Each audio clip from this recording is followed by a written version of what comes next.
get your pot of boiling water, some virgin coconut oil, and your conditioner. Make sure it's sulfate free. Okay, you guys. You're going to put 2 to 3 tablespoons of your virgin coconut oil. Just drop that on in there in the pot. Now, you're going to get your conditioner. Make sure it's sulfate free and use 4 to 5 tablespoons. Now, you're going to whip it up, stir it up. Make sure the conditioner and coconut oil is dissolved into the pot.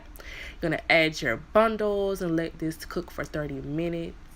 Rinse off those bundles to get all that excess product off so it won't feel tacky afterwards. Look at how the hair was before. Dry, brittle, ill, no. Now look at it now, shining, glossing, all of that, you guys. That's what you want. Make sure you subscribe and like my video. Love you guys.